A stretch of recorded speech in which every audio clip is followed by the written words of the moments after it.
안녕하세요, 엠쌤입니다. 오늘은 지난 시간에 이어서 피그마의 인터페이스에 대해서 자세히 한번 알아보는 시간을 가져볼까 합니다. 지난 시간에는 대충 전반적인 내용을 설명을 드렸다면 오늘은 모든 기능의 세부적인 내용까지 디테일하게 한번 알아볼 생각인데요. 여러분들이 이미 아는 내용이라 하더라도 또 모르는 부분들도 있을 수 있기 때문에 처음부터 끝까지 영상을 시청을 해주시면 아마 도움이 많이 되지 않을까 생각이 됩니다. 그럼 바로 한번 시작해 보도록 하겠습니다. 자, 지난 시간에 이게 피그마를 설치하고 여는 것까지 한번 설명을 드렸습니다. 그래서 오늘은 일단 파일을 만들고 피그마의 자세한 인터페이스를 한번 알아볼 건데요.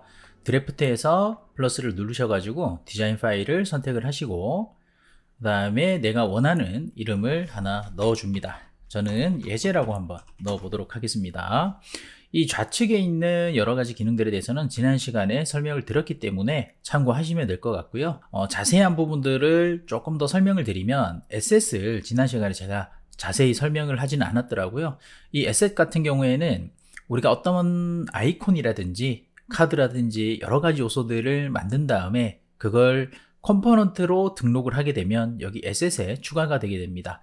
그래서 언제든지 그 만들어 놓은 것들을 다시 꺼내서 사용할 수 있는 어떤 기능이라 보시면 될 것 같고요. 지금 현재 파일 내에서 만들어 놓은 에셋들도 있겠지만 또 라이브러리로 공유를 해 놓은 그런 에셋들 같은 경우에도 이렇게 불러와서 사용을 할 수가 있습니다. 그래서 여러분들이 만약 어떤 여러분들만의 에셋을 만들어 놓고 저장을 해 놓는다면 어떤 라이브러리를 만약에 만들어 놨다 그러면 파일을 만들더라도 새롭게 만들더라도 그 라이브러리에 있는 여러가지 요소들을 다시 불러와서 사용할 수가 있게 되는 거죠. 그래서 그런 기능이 들어가 있는 부분이겠고요. 이것도 나중에 컴포넌트 작업을 하면서 한번 다시 설명을 드리도록 하겠습니다. 자, 그러면 이 첫 번째 페이지 내에서 이 부분은 제외하고 아래쪽에 있는 여러가지 도구들과 우측에 있는 이런 기능들 자세히 한번 설명을 해보도록 하겠습니다. 우선 가장 처음에 있는 여기에 있는 이 도구를 한번 설명을 드릴 건데요.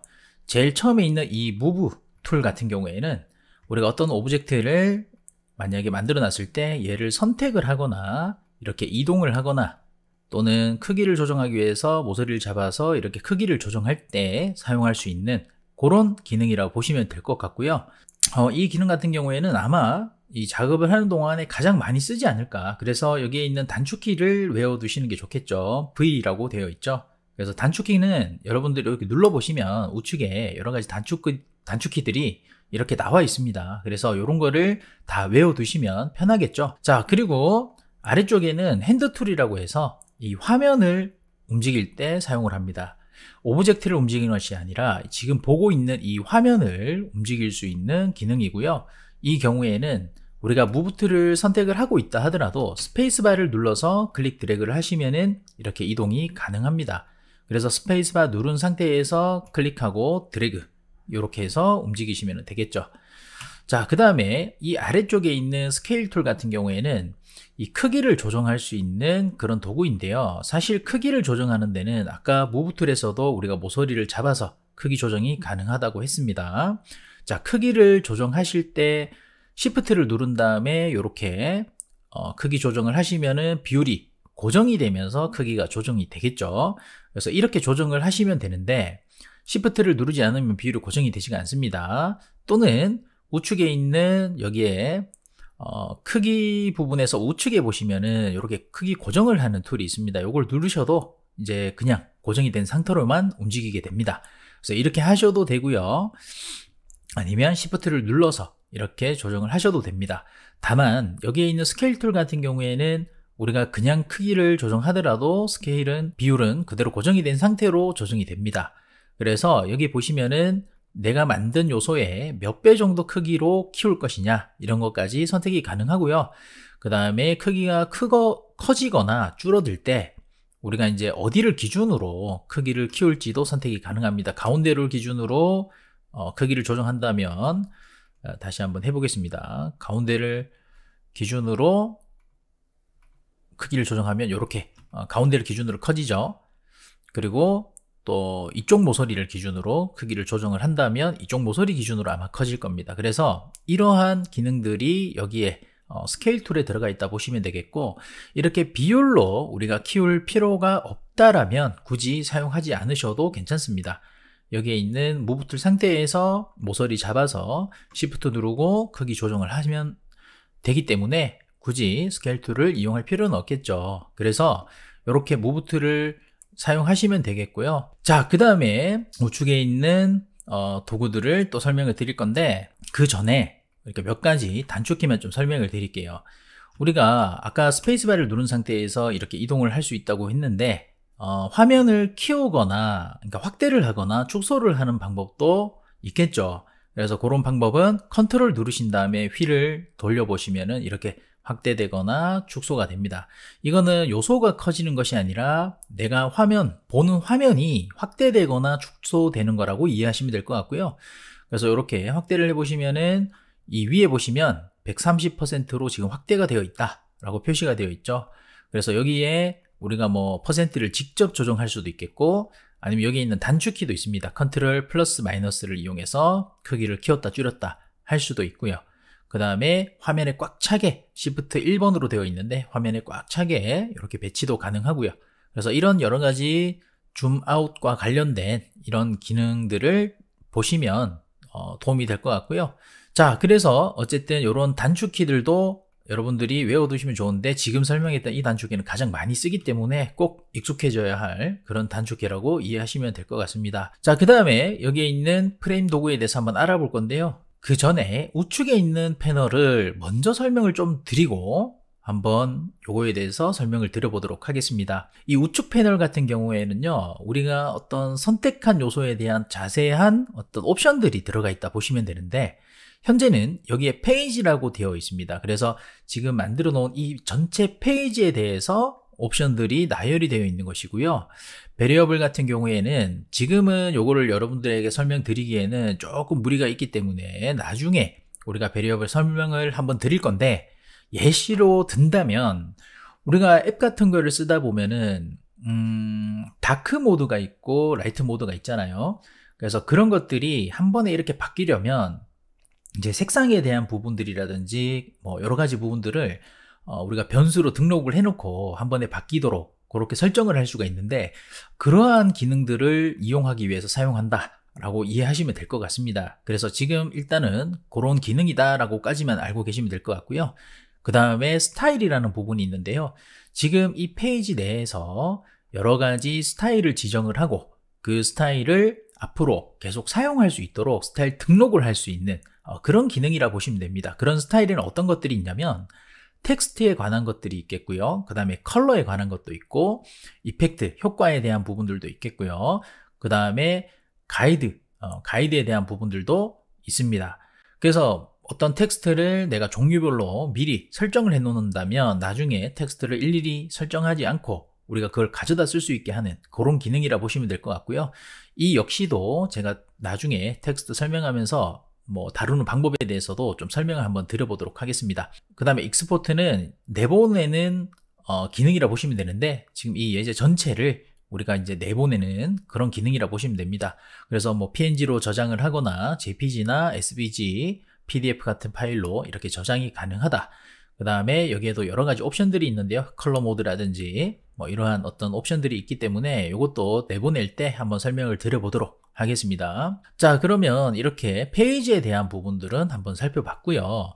지금 여기에 있는 프레임을 한번 설명을 해볼 건데, 이 프레임 같은 경우에는 우리가 이 작업할 수 있는 공간이 여기에 있기는 하지만 실제로 이거는 빈 공간이라 보셔야 되고, 실제 작업은 이 프레임을 먼저 만든 다음에 작업을 진행을 한다, 이렇게 이해하시면 됩니다. 이 프레임 같은 경우에는 작업을 할 수 있는 전체 공간, 즉 디바이스의 어떤 공간을 만들기도 하지만 디자인 작업을 하기 위해서 계속 사용이 되는 툴이라고 이해하시면 됩니다.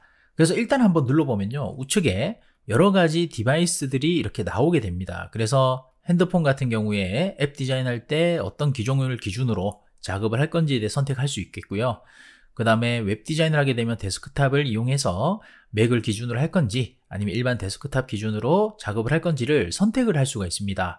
지금 일단 데스크탑 기준 한번 만들어 볼 건데요. 얘를 누르게 되면 데스크탑 기준으로 이제 작업할 수 있는 이런 프레임 자체가 만들어지는데, 실제로 우리가 이제 사용하고 있는 여러 가지 모니터들은 가로 사이즈가 FHD라든지 QHD, UHD 이렇게 사용을 하죠. 그래서 FHD는 1920 픽셀을 가로로 사용을 하고 있고요. QHD는 가로를 2560으로 사용할 거고요. 그 다음에 4K 같은 경우에 UHD 같은 경우 3840 사용을 할 겁니다. 그래서 보통 사이트를 만들게 되면 1920 기준으로 작업을 하게 되는데, 여기서는 1440으로 되어 있죠. 사실 그 이유가 뭐냐면 1920이라 하더라도 가로폭을 전체를 쓰지는 않습니다. 너무 넓기 때문에 보통 가운데 일정 폭을 써서 컨텐츠를 정리하는 경우가 많은데, 대체로 1400을 넘어가는 경우가 많지가 않기 때문에 아마 그래서 이 단위를 선택을 해놨다라고 생각이 들고요. 그래서 어쨌든 이렇게 해서 만들 공간을 선택을 하고, 우리가 홈페이지 같은 경우에는 홈이 있겠고요. 그죠? 메인이라고 할 수도 있겠죠. 메인 페이지를 만든다. 그러면 이렇게 메인 페이지라고 써서 메인 페이지 디자인을 하면 되겠죠. 그래서 이게 전체 메인 페이지의 공간이라 보시면 되겠고, 그 다음에 이 안쪽에 다시 또 프레임을 만들어 가지고 여러 가지 요소들을 이렇게 배치를 한다거나 할 수가 있는 거죠. 그래서 이 프레임을 계속 쌓아가면서 어떤 요소들을 배치하고 그렇게 작업을 한다라고 이해를 하시면 됩니다. 그래서 가장 중요한 도구이고 많이 사용되는 도구라고 보시면 되겠고요. 우리가 그냥 얘들만 이렇게 만드는 게 아니라 이 우측에 있는 여러 가지 이 기능들도 한번 같이 알아볼 건데요. 우리가 어떤 프레임을 만든 다음에 우측에 이 프레임이라는 글자를 클릭해 보면 여러 가지 디바이스로 바꿀 수 있는 이런 기능도 있습니다. 그래서 디바이스를 변경할 때도 이걸 이용해서 변경이 가능하고요. 그 다음에 프레임을 눌러서 이 위에 보시면 섹션이나 그룹으로 바꿀 수도 있는데요. 요거는 좀 이따 설명할 부분이기 때문에 일단 여기서는 넘어가도록 하고요. 프레임에 대해서만 이야기를 한번 해보도록 하겠습니다. 자, 이 프레임에서 실제로 중요한 기능들에 대해서 일단 설명을 좀 드리고, 그 다음에 중요하지 않은 부분들에 대해서 일단은 패스를 할 겁니다. 지금 여기에 있는 이 부분 같은 경우에는 뒤에 for dev라고 되어 있는데, 사실 지금은 여러분들이 dev 모드를 사용할 수가 없어요. 이거 유료 버전에서 쓸 수 있는 거기 때문에 지금은 이걸 건드릴 필요는 없고요. 자, 그 다음에 이 우측에 있는 이 버튼은 컴포넌트로 만드는 기능이라 보시면 되는데, 이 컴포넌트는 아까도 설명을 드렸지만 컴포넌트로 만들게 되는 순간 SS에 등록이 되게 됩니다. 그래서 한번 만들어 놓고 지속적으로 반복적으로 사용을 할 때 이제 컴포넌트로 만든 다음에 가져다가 쓸 수 있는 그런 기능이라고 보시면 되겠고요. 지금 일단 패스하도록 하고 따로 설명을 좀 드릴게요. 그 다음에 우측에는 마스크 기능인데요. 얘를 눌러서 마스크를 넣게 되면은 안쪽에다가 뭐 특정 요소를 제가 집어 넣었을 때 이 마스크 안쪽에서만 이렇게 들어가게 되는 뭐 그런 기능이라 보시면 되는데, 이게 또 마스크가 굳이 아니더라도 우리는 좀 다른 방법으로 사용할 수 있기 때문에요. 지금 이 마스크는 당장은 그렇게 중요한 기능은 아닙니다. 그래서 일단은 이거는 마스크 기능이 있다라고 이해하시면 될 것 같고, 그 다음에 다른 기능을 또 설명을 드리면 요 아래쪽에 포지션이라는 게 있는데, 이게 사실은 굉장히 중요한 부분이에요. 이 부분이 왜 중요하냐면 여러분들이 어떤 요소를 정렬을 할 때, 자, 일단은 안쪽에 프레임을 하나 만들어 볼게요. 색상도 한번 넣어 가지고 이렇게 넣었을 때 왼쪽에 붙일 때 얘를 누르시면 왼쪽에 붙겠죠. 그 다음에 가운데 배치하실 수 있고 우측에 배치할 수 있습니다.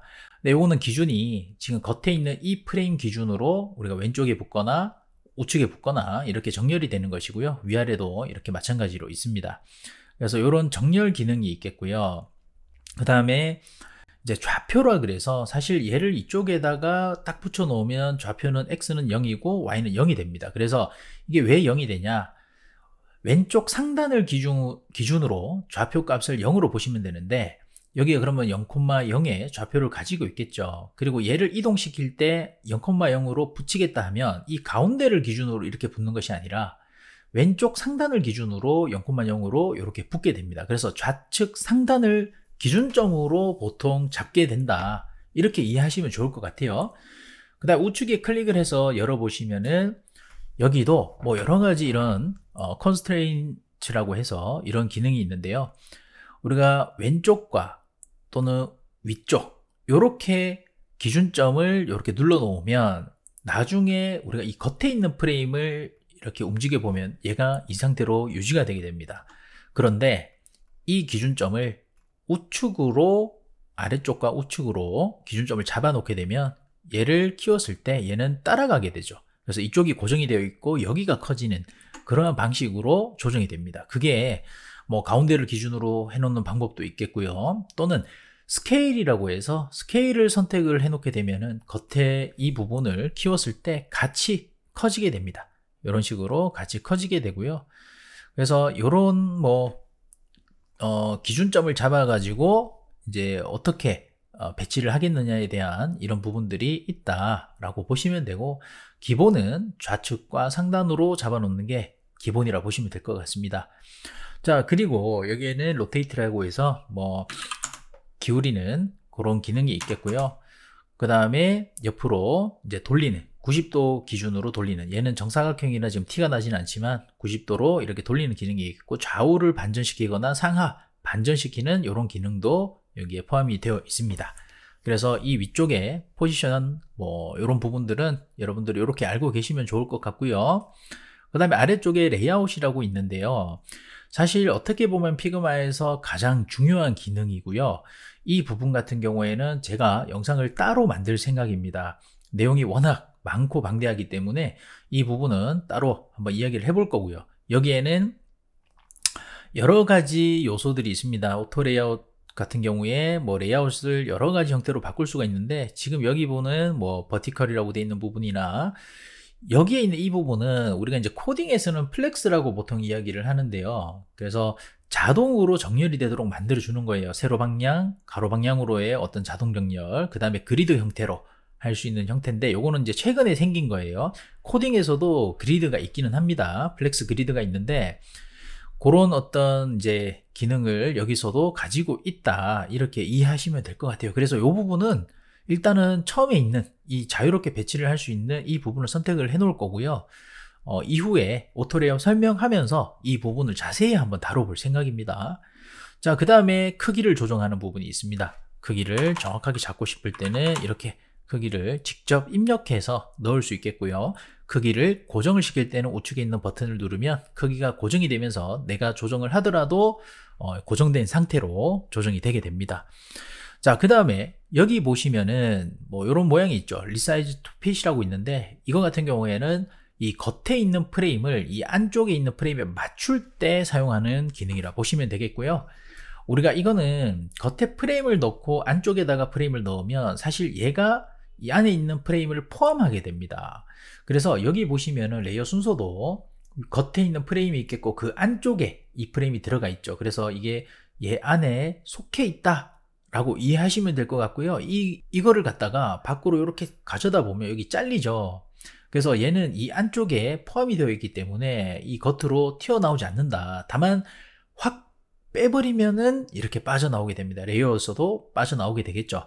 그래서 항상 우리가 안쪽에다가 넣어 놓는다라고 생각하시면 되고, 이게 밖으로 빠졌을 때 나는 이게 보였으면 좋겠다, 포함은 되어 있지만 보이기는 했으면 좋겠다 라고 하면은 얘를 클릭하신 다음에 여기에 클립 컨텐츠라고 있는데 체크를 풀게 되면은 이렇게 잘리지 않고 보이게 됩니다. 그렇다 하더라도 얘는 안에 있는 요소를 포함을 하고 있다, 그렇게 이해하시면 될 것 같고요. 기본은 체크가 되어 있다, 이렇게 보시면 됩니다. 자, 그 다음에 이 아래쪽에 있는 기능은 투명도라든지 안 보이게 눈을 끈다든지 아니면은 여러 가지 혼합 효과죠. 이렇게 해서 혼합 효과를 넣어 가지고 뒤에 있는 것과 섞이게 한다거나 아니면은 어둡게 섞이게 하는 방법, 또는 밝게 섞이게 하는 방법, 또는 대비를 이용하는 방법들이 있는데, 이것도 나중에 혼합 모드에 대해서는 포토샵에도 있고 일러스트에도 있습니다. 그래서 이거는 자세히 한번 좀 다뤄보는 게 좋을 것 같아요. 그래서 그런 기능이 여기에 있겠고요.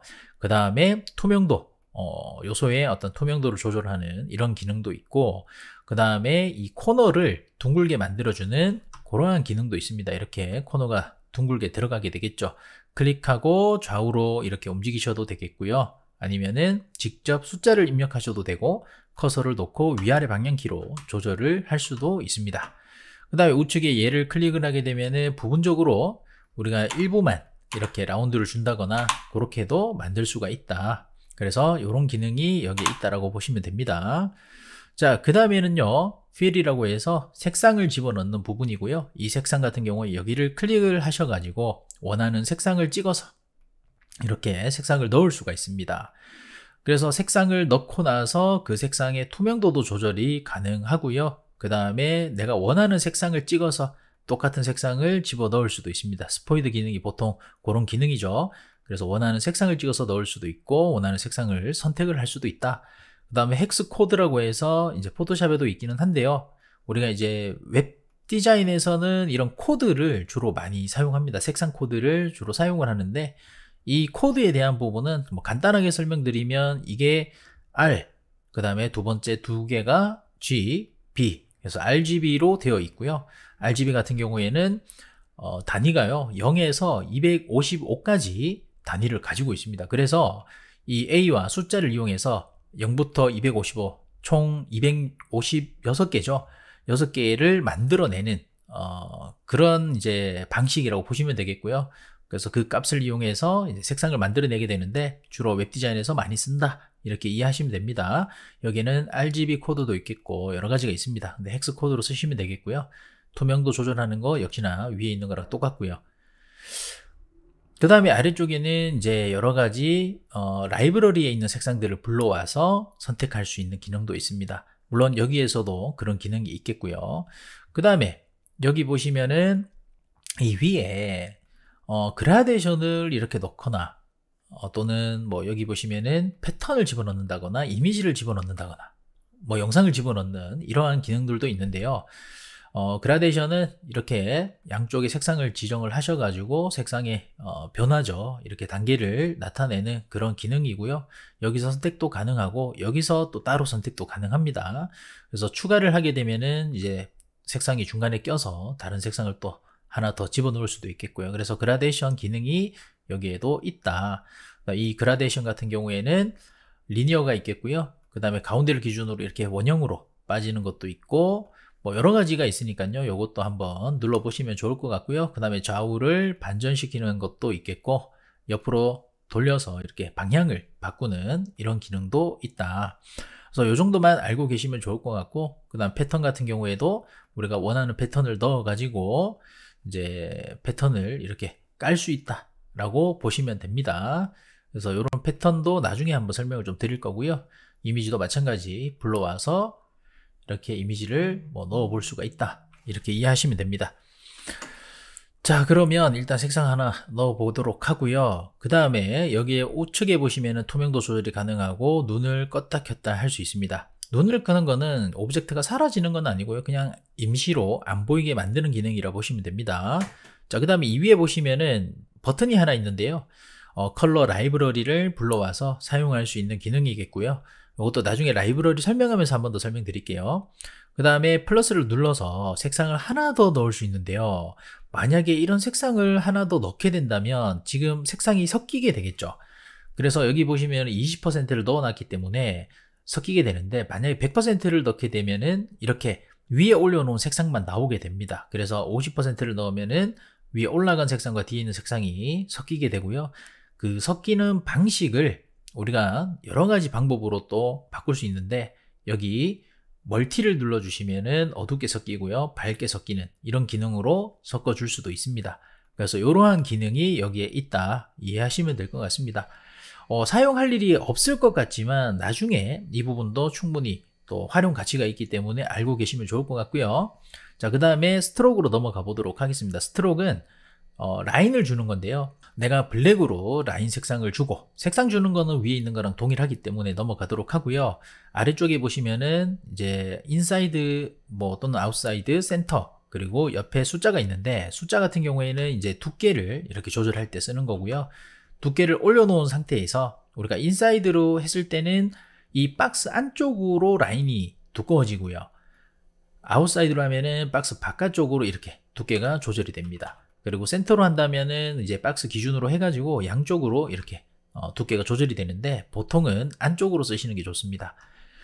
일정한 어떤 크기를 만들어 놓고 거기에 라인을 주게 됐을 때 바깥쪽으로 만약에 빼게 되면은 정확한 크기가 안 나오고 그 라인 두께까지 포함이 되게 되잖아요. 그래서 안쪽으로 했을 때 얘는 그 크기를 정해놨던 크기를 벗어나지 않고 두께를 조절할 수 있기 때문에 안쪽으로 해놓는 게 더 유리하다 이해하시면 될 것 같고, 자, 그 다음에 우측에 여기에 뭐 하나의 버튼이 있는데 얘를 눌러 보시면 여러 가지 옵션들이 있습니다. 일단 베이직 부분을 보면요, 선의 스타일, 그래서 점선 형태라든지 이런 것들도 만들 수 있고, 솔리드라든지 또는 커스텀으로 해서 내가 원하는 점선 형태를 또 만들 수도 있습니다. 여기에 대시라고 해서 이제 만약에 2를 넣고 10을 넣고 2를 넣고 만약에 10을 넣었다 그러면은 지금과 같이 이런 식으로 이제 만들어지겠고요.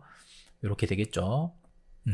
20, 20. 요거는 뭐냐면 이제 선의 길이를 이 정도로 해놓고 간격을 10으로 준다 이렇게 이해하시면 됩니다. 그래서 10으로 똑같이 넣게 되면 간격과 선의 길이가 똑같이 이렇게 나오게 되는 것이고요.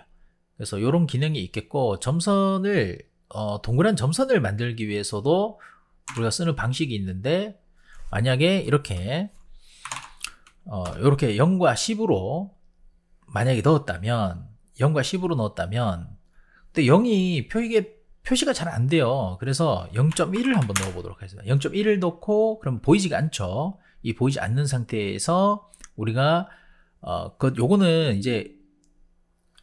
요거는 우리가 그 대시캡이라 그래서 바깥쪽에, 그러니까 선의 바깥쪽을 둥글게 만드는 기능이라 보시면 되는데요.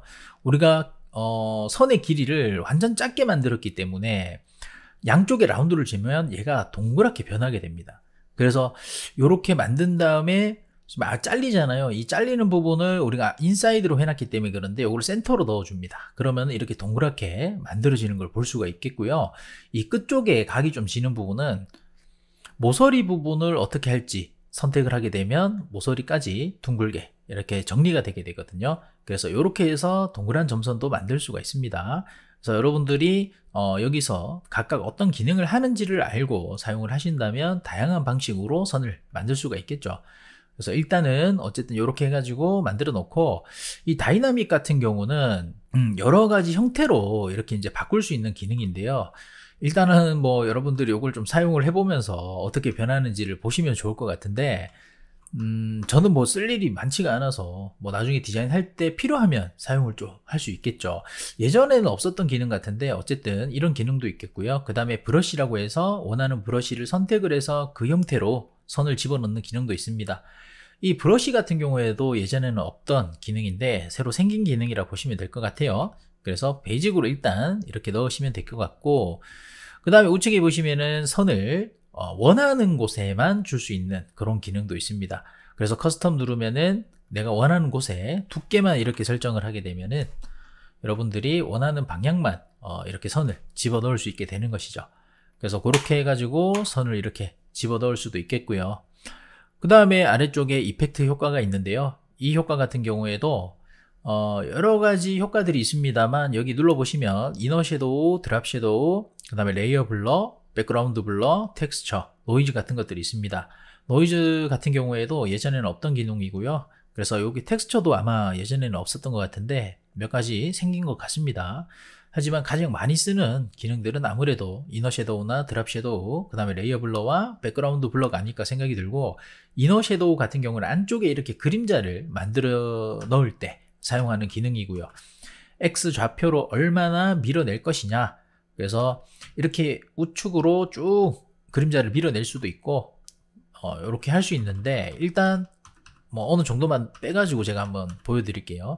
이렇게 위쪽과 또 아래쪽으로 이렇게 위쪽과 좌측에 있는 부분을 이렇게 빼가지고 그림자를 넣어놨는데 이게 좀 흐려져야 되겠죠. 그래서 그게 이 블러를 통해 가지고 흐리게 처리를 할 수가 있습니다. 그러면 이렇게 흐림 처리가 들어가면서 그림자 느낌이 만들어지겠고요.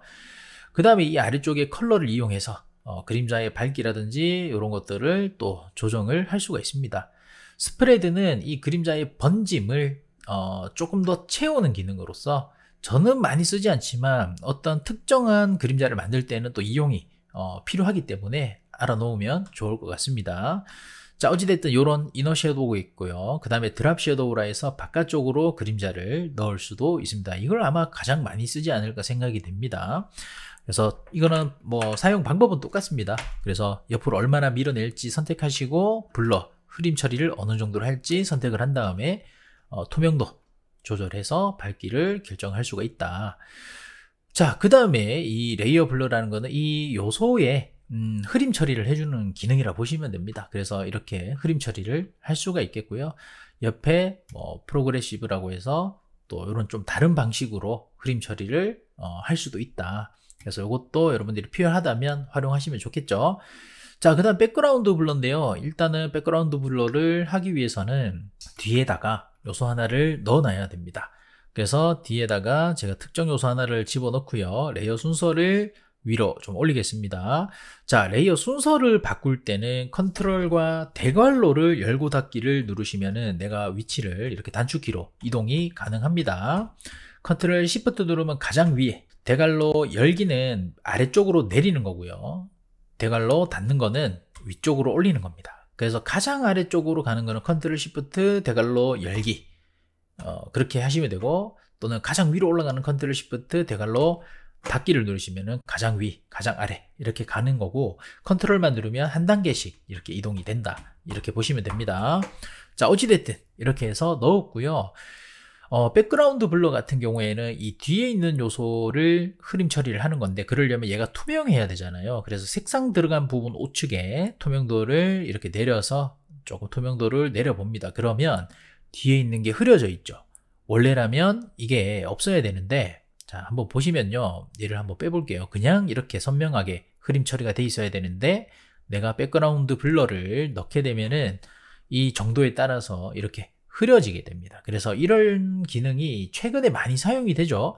글래스 모피즘이라고 해서 아마 사용이 많이 됩니다. 제가 영상도 글래스 모피즘을 따로 만들어 놨기 때문에 한번 참고하시면 좋을 것 같고요. 어쨌든 이렇게 해서 흐림 처리 가능한 기능이라 보시면 됩니다. 자, 그리고 나서 또 다른 기능을 보면 텍스처를 넣을 수 있는 이런 기능도 있겠고요. 그 다음에 노이즈를 넣는 이런 기능도 있다. 그래서 요거는 여러분들이 다양하게 한번 써보시면 좋을 것 같습니다. 자, 그 다음에 레이아웃 그리드가 있는데요. 요거 좀 중요한 부분이라서, 자, 전체 레이아웃 그리드를 한번 만들어 볼 건데요. 이 레이아웃 그리드를 먼저 클릭을 합니다. 그러면 안쪽에 모눈과 같은 여러 가지 이런 칸들이 나오게 되는데, 이 칸들은 이제 그리드죠. 그래서 10픽셀 그리드로 지금 되어 있기는 하지만, 얘를 눌러서 뭐 8픽셀 그리드라든지 뭐 이런 걸 주로 8픽셀 그리드를 많이 씁니다. 8의 배수를 좀 많이 쓰고요.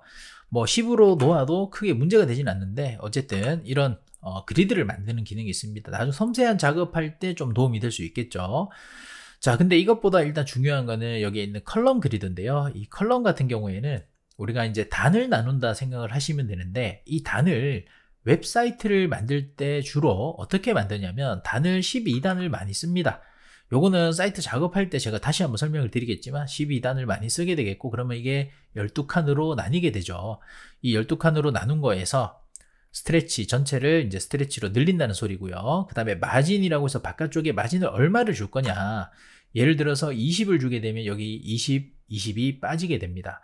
그러면 우리가 만들어 놨던 이 사이즈가 지금 1440이잖아요. 20씩 빼면 1400이 되겠죠. 그래서 1400의 폭을 가지는 상태가 되겠고요. 안쪽에 있는 컨텐츠 영역이 1400이 되는 것이죠. 그 다음에 만약에 120씩 빼게 되면은 1200의 폭을 가지게 되겠죠. 이런 식으로 1200폭을 가지게 됩니다. 그래서 이런 식으로 해서 단을 나눠 놓으면 나중에 작업을 할 때 이 칸을 기준으로 해가지고 여러 가지 좀 편의 기능들이 많기 때문에, 작업 시에 편한 부분들이 많기 때문에 이렇게 나눠서 작업할 때 컬럼 그리드를 쓴다. 이렇게 이해하시면 되고, 그 다음에 컬럼이 아니라 로우 형태로도 우리가 그리드를 그을 수가 있는데요. 그래서 이것들을 필요하다면 여러 가지를 섞어서 쓸 수도 있습니다. 이렇게 여러 가지 추가해서 섞어 쓸 수도 있겠고요. 그렇게 보시면 되고, 이거를 만들어 놨다가 작업을 할 때는 뭐 크게 문제 없지만 전체를 확인할 때는 이게 또 불편할 수 있잖아요. 그럴 때 얘를 안 보이게 하는 거는 Shift G를 누르시면은 이렇게 가려지게 됩니다. 그래서 Shift G를 이용해서 가렸다 켰다 하시면 되겠고요. 아니면 여기서 눈을 끄셔도 되는데 아마 이건 좀 불편하겠죠. Shift G를 이용하시면 됩니다. 그래서 이런 기능이 여기에 들어가 있다. 이렇게 보시면 되겠고, 마지막으로 익스포트는 내보내기로 PNG 파일이나 여러 가지 파일로 이 프레임 자체를 내보내는, 얘를 클릭을 하시면은 여기 이름이 나오게 됩니다. 그래서 이 전체를 내보내실 때는 요거를 클릭하시고 익스포트 PNG나 JPG 원하는 파일로 선택을 한 다음에, 그 다음에 크기도 지금 보는 그대로 이 크기를 그대로 내보낼 건지 아니면 2배 크기로 내보낼 거 선택을 한 다음에 익스포트 누르시면은 저장을 할 수가 있습니다.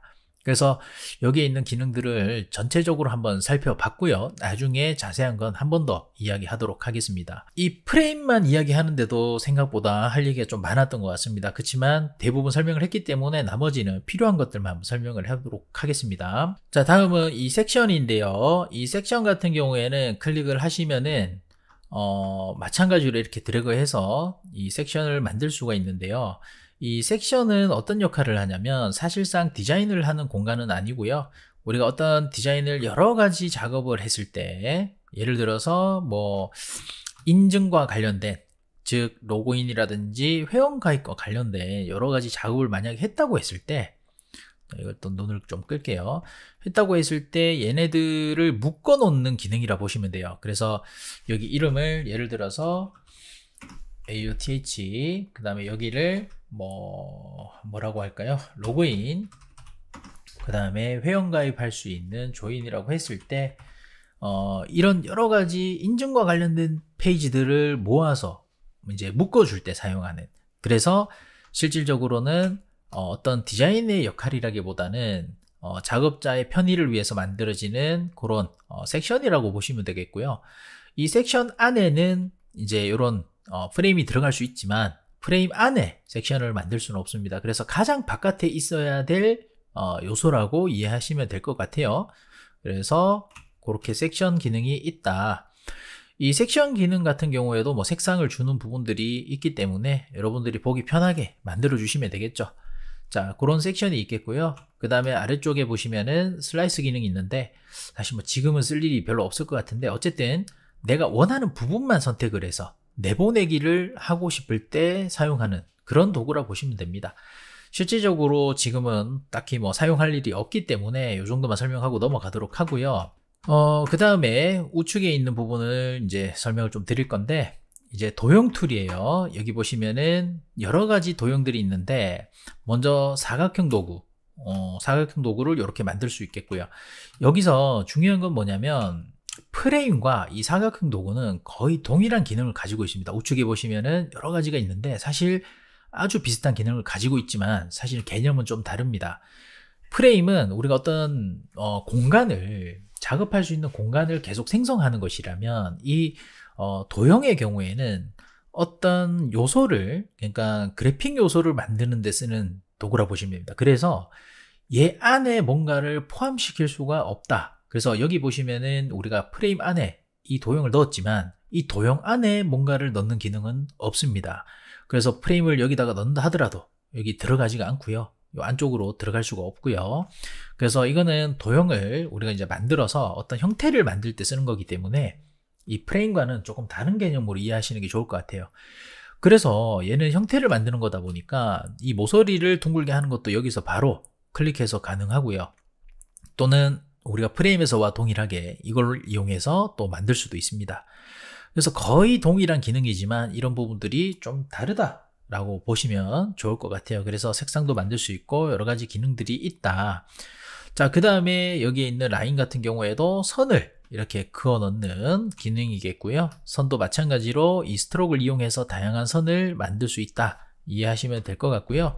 그 다음에 이제 화살표죠. 화살표도 이렇게 해서 원하는 화살표를 만들 수가 있습니다. 양쪽으로 만들 수도 있고, 뭐 끝나는 부분은 이렇게 했다가 시작되는 부분은 이렇게 만든다거나, 이렇게 선의 형태를 다양하게 만들 수 있는 그런 기능이겠고, 그 다음에 타원이죠. 원을 만들 수 있는 이런 기능도 있습니다. 항상 우리가 뭔가 도형을 만들 때 그냥 만들게 되면은 형태를 이렇게 마음대로 만들 수 있지만 Shift를 누르게 되면은 정비율로 고정이 되게 됩니다. 그래서 그렇게 만드시면은 완전한 동그라미 만들 수 있고요. 자, 동그라미는 조금 더 기능이 있는데요.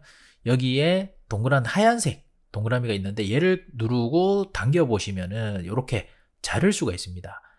그리고 이렇게 했더니 여기 또 동그라미 두 개가 생겼죠. 위에 거 같은 경우에는 위치를 이동할 때 쓰시면 되겠고요. 아래쪽은 이걸 이제 첫 시작 위치를 옮길 때 사용을 하는 거라 보시면 되고, 그래서 위치를 옮기거나 아니면은 정도를 바꿀 때로 쓰는 건데, 여기에 값으로도 다 넣을 수가 있습니다. 그래서 각도를 직접 입력해서 이렇게 만들 수가 있겠고요. 그 다음에 안쪽에 동그라미는 당겨 보시면은 이렇게 중간을 팔 수가 있습니다. 그래서 이렇게 파서 이런 형태의 바를 또 만들 수가 있겠고요. 그래서 이런 도형마다 여러 가지 기능들이 좀 포함이 되어 있는데, 이렇게 해서 다양한 형태를 쉽게 만들 수 있는 그런 기능이라 보시면 되겠고, 이거를 만약에 더 이상 조정을 할 일이 없고 내가 자유롭게 뭔가 바꾸고 싶다고 하면은 우측 클릭하신 다음에 깨버릴 수도 있습니다. 여기 보시면은 플래튼이라고 있죠. 플래튼이라고 있는데, 요거를 눌러서 이렇게 깨버리시면 이제는 조정이 힘들고 얘를 이제 자유롭게 내가 원하는 대로 수정이 가능합니다. 그래서 그런 기능도 있다. 그 다음에 아래쪽에 폴리곤이라고 해서 다각형이죠. 다각형이라고 해서 여기 위에 또 점을 이렇게 옮겨 보시면은 모서리가 이렇게 둥글게 만들어지겠고요. 그 다음에 이쪽 모서리를 움직여 보시면은 각을 이렇게 원하는 대로 바꿀 수가 있습니다. 이 모든 기능 또한 우측에 이제 여기 다 기능들이 있습니다. 모서리를 둥글게 한다거나 이런 기능들이 다 포함이 되어 있다, 이렇게 이해하시면 될 것 같고요. 자, 그 다음에 또 아래쪽에 별 모양 만들기 동일합니다. 이거를 내가 원하는 대로 이렇게 조정해서 만들 수 있는 그런 기능이라 보시면 됩니다. 우측에 당연히 그런 기능들이 또 포함이 되어 있겠고요. 그래서 이런 별의 개수라든지 이런 것들을 조정을 해서 원하는 대로 다 만들 수 있는 그런 기능이라 보시면 됩니다. 자, 그리고 마지막으로 이미지 집어넣을 때 이미지를 선택해서 이렇게 넣을 수 있는 그런 기능도 있는데, 요거는 나중에 여러 가지 방법으로 또 이미지를 넣을 수 있기 때문에 또 설명을 그때 한번 더 하도록 하고요. 만약에 우리가 이제 도형을 이렇게 만들었다. 근데 얘를 더블 클릭을 하게 되면 수정 모드로 들어가게 되는데요. 자, 이게 눌러보시면은 클릭을 했을 때는 얘를 이렇게 조정이 가능하잖아요. 근데 얘를 더블 클릭하게 되면 이 수정 모드가 나오면서 여기 여러 가지 이런 도구들이 또 같이 나오게 됩니다. 그래서 이 부분을 우리가 이제 이렇게 움직일 수도 있겠고요. 수정을 하기 위해서 이렇게 움직일 수도 있겠고, 또는 포인트를 더 추가해서 이렇게 모양을 다듬을 수도 있습니다. 그래서 이런 기능도 이제 수정을 위해서 이런 기능도 포함이 되어 있다라고 보시면 되겠고, 여기에는 이제 쉐입을 섞는 그런 기능도 있겠고, 요거는 나중에 한번 또 설명을 드릴게요. 요거 둘 다 비슷한 기능인데 어쨌든 그런 기능도 있겠고, 자, 요거는 패스를 이렇게 움직이거나 할 때 사용하는 거고요. 그 다음에 이거를 우측에 보시면은 이제 미러링이라고 돼 있죠. 미러링이라고 돼 있는데, 이거 같은 경우는 핸들을 이렇게 만들어 가지고 우리가 이거를 마음대로 조정할 수 있게 해주는 기능이에요. 그래서 이런 기능도 있다 라고 보시면 됩니다. 요거는 지금 박스 형태에서 쓰기보다는 이거를 이제 깬 다음에 쓰거나 아니면 펜 툴을 이용했을 때 주로 사용을 하는데요.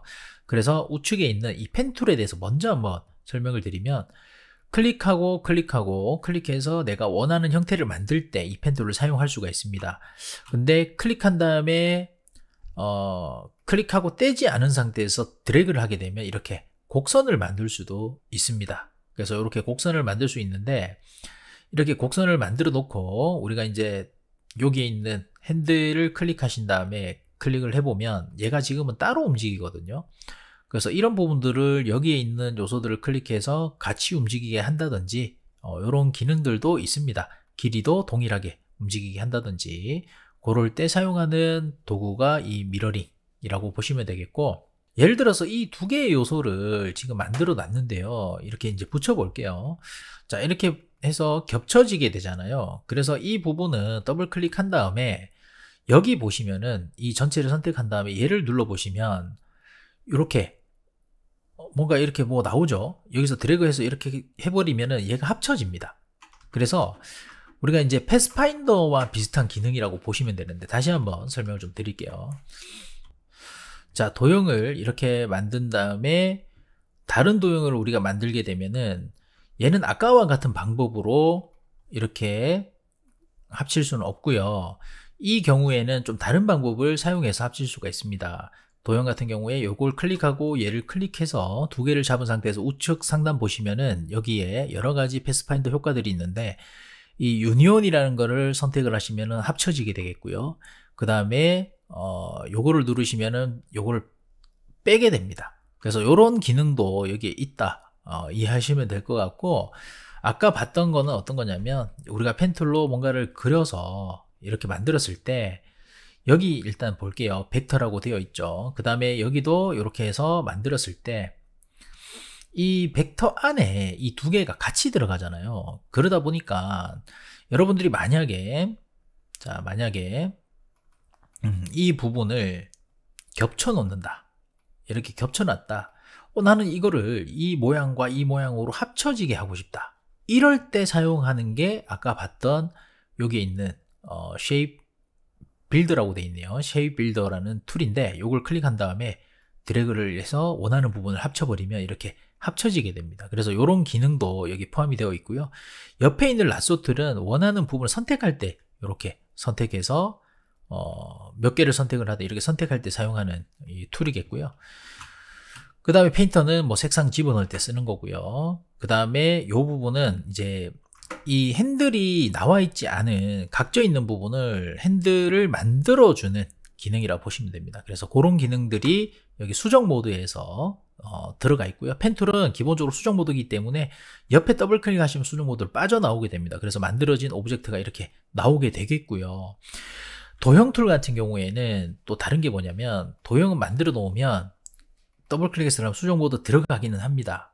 다만 아까 말씀드렸다시피 이 도형 툴 같은 경우에는 이런 기능이 들어가 있기 때문에 얘를 깬 상태에서 수정을 하셔야지 제대로 아까와 같이 똑같은 방법으로 수정이 가능하고요. 지금은 도형 툴로 되어 있습니다. 그래서 지금은 정확한 그런 수정 모드가 아니기 때문에 뭔가를 고치더라도 제대로 작동이 안 될 수도 있습니다. 그래서 우측 클릭한 다음에 플랫을 누르고 깨버린 다음에 이거를 사용하시는 게 오히려 더 낫다. 그래서 이 상태에서 여기서 펜 툴로 만약에 여기 이렇게 그려가지고 얘까지 만들었다. 그러면은 아까 했던 그 방식으로 얘를 합칠 수가 있겠죠. 그래서 도형 툴과 펜 툴은 지금은 뭐 이렇게 이제 설명만 했지만 요거 나중에 아이콘이라든지 여러 가지 만들면서 좀 자세한 이야기 한번 해보도록 하겠습니다. 저도 그냥 설명을 하려니까 조금 뭐 꼬이기도 하고 그랬는데 일단은 그 정도만 설명하고 넘어가도록 하고요. 그 다음에 펜슬 툴이 있는데 요거는 이제 뭐 말 그대로 연필 툴이라고 보시면 됩니다. 그래서 뭔가를 그리거나 할 때 사용하는 도구겠고요.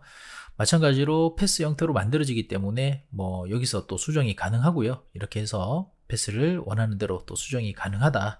이렇게 이해하시면 될 것 같고요. 그 다음에 텍스트입니다. 텍스트는 클릭하셔가지고 뭐 글씨를 쓰시면 되겠고요. 이 글씨의 옵션들은 여기에 여러 가지가 또 있습니다. 크기 조정하고 폰트 바꾸는 것부터 설명을 할게요. 타이포그래피 부분에서 폰트를 선택할 수가 있습니다. 이 부분은 제가 프로그램을 설치를 하라고 하는 이유가 그러니까 이렇게 프로그램을 설치해서 사용한다면 내가 컴퓨터에 깔아놓은 여러 가지 폰트들도 사용이 가능하고요. 그 다음에 구글 폰트도 사용이 가능하고요. 이런 것들을 다양하게 쓸 수 있기 때문에 프로그램 데스크탑 버전으로 설치를 해서 쓰는 게 사실은 더 좋기는 합니다. 어쨌든 이렇게 해서 폰트 선택이 가능하고 두께도 선택이 가능하다. 그 다음에 크기도 여기서 내가 원하는 크기대로 조정이 가능하겠고요. 그 다음에 글자의 행간 엔터를 쳐서 글자의 행간을 여기서 또 조정을 할 수가 있다. 근데 이 행간 같은 경우에는 여러분들이 지금 36을 한번 넣어볼게요. 그러면은 글자와 동일한 크기이기 때문에 행간이 나오지가 않는데요. 이게 포토샵과 아마 동일한 방식일 것 같아요. 그래서 이 행간을 만약에 여러분들이 36을 넣어놨는데 2배면 얼마죠? 72가 되나요? 그래서 36 상태에서 다시 36 넣어놓고 얘를 72를 넣게 되면 폰트의 크기만큼 공간이 생기게 되는 거겠죠. 그래서 이 행간을 얼마로 지정하냐에 따라 이 가독성이 달라지기 때문에 사실 이 행간 조절을 잘 해야 되는데요. 그거를 여기서 조정할 수 있다 라고 보시면 되고, 자간 같은 경우에는 얘로 조정이 가능한데요. 사실 뭐 많이 쓰진 않지만 기본 0%로 두는 게 일단은 가장 좋습니다. 그 다음에 글의 정렬을 가운데로 할지 우측으로 할지 좌측으로 할지 선택하는 부분이겠고, 그리고 우측에 있는 이 부분이 좀 이제 잘 모를 수도 있는데 저거를 좀 설명을 드리면, 제가 지금 이거를 박스를 만들 때 클릭한 상태로 그냥 글씨를 썼습니다. 하지만 얘를 드래그해서도 글씨를 넣을 수가 있거든요. 그러면은 이 박스 자체가 텍스트가 들어가는 박스가 만들어지는데 배치가 지금 이쪽으로 되어 있잖아요. 근데 요거를 가운데로 누르면 위아래 가운데에 배치가 되게 됩니다. 그래서 그 위치를 잡을 때 얘를 쓰는 거라고 보시면 되겠고요. 그 다음에 얘를 한번 눌러서 박스 형태로 된 걸 보면 이게 선택이 되어 있고요. 그냥 클릭한 거는 제일 앞에 이 부분이 선택이 되어 있습니다. 그래서 사실 얘도 박스화를 시킬 수가 있다. 그렇게 이해하시면 될 것 같아요. 그래서 이런 방식들이 있겠고, 그 다음에 우리가 얘를 가운데 놓았을 때 이게 정확하게 가운데가 아닌 느낌이죠. 그래서 실제로 이 글자 같은 경우에는 일정 어떤 여백을 가지게 되는데요. 만약에 우리가 이 행간을 크게 잡으면 얘가 더 커지죠. 이 박스가. 그러니까 빈 공간들이 많이 생기게 됩니다. 그래서 이런 부분들을 나는 원치 않는다. 그러면은 우측에 있는 요 버튼, 세팅 버튼을 누른 다음에 여기 보시면은 버티컬 트림이라고 있는데 얘를 눌러버리면은 얘가 박스가 글자에 맞게 맞춰지게 됩니다. 그래서 이렇게 눌러서 쓰셔도 되고요. 아니면 이 상태로 쓰셔도 되는데 실제 코딩상에서는 이게 적용이 잘 안 됩니다. 그래서 디자인을 똑같이 보려면 오히려 왼쪽에 있는 걸 그냥 해놓고 작업을 하는 게 나을 수도 있어요. 자, 그 이외에도 여기에는 뭐 여러 가지 정렬이라든지 또는 뭐 라인 스타일 같은 거 이런 것들을 넣는 것도 있겠고, 그 다음에 뭐 대문자 소문자에 관련된 것들, 아까 트림 얘기했던 것들, 그 다음에 리스트 스타일 만드는 거, 이런 여러 가지 기능들이 여기에 들어가 있고요. 뭐 디테일에도 마찬가지로 여러 가지 그런 기능들이 들어가 있다라고 보시면 될 것 같고, 요거는 나중에 한 번씩 눌러보고 사용을 해보면 좋을 것 같습니다. 자, 글자에 대해서는 여기 타이포그래피에서 다양한 옵션들로 조정이 가능하겠고요. 자, 그 다음에 이 글자 역시도 색상을 어쨌든 여기서 바꿀 수가 있기는 하지만 이 글자 자체에도 스트로크를 줄 수도 있습니다. 그래서 우리가 예를 들어 가지고 자, 두께를 두껍게 이렇게 넣어 가지고 만약에 색상을 빼버리고요, 스트로크만 넣게 되면 이렇게 글자 라인에만 이렇게 라인만 들어가는 이런 방식으로도 디자인이 가능합니다. 그래서 여러분들이 글자를 만드실 때 여러 가지 이런 툴들, 제가 알려드렸던 여러 가지 것들을 이용해서 글자도 다양하게 한번 만들어 보시면 좋을 것 같고요. 오늘은 어쨌든 그냥 상세한 설명만 하는 거니까 이렇게 해서 타이포에 대해서는 넘어가도록 하겠습니다.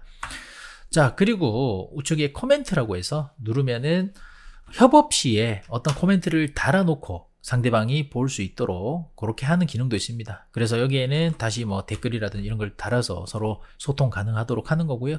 체크를 누르면 없어지게 됩니다. 자, 그런 이제 코멘트 다는 기능이 있겠고, 액션 기능 같은 경우에는 내가 설치한 프로그램 뭐 그런 플러그인 같은 것들이나 이런 걸 이제 빠르게 불러올 수 있는, 또 찾아보고 할 수 있는 그런 기능이라 보시면 됩니다. 그리고 새로 생긴 기능 중에서 지금 여기 우리가 하고 있는 거는 디자인 작업이겠고, 여기에 드로잉이라고 있습니다.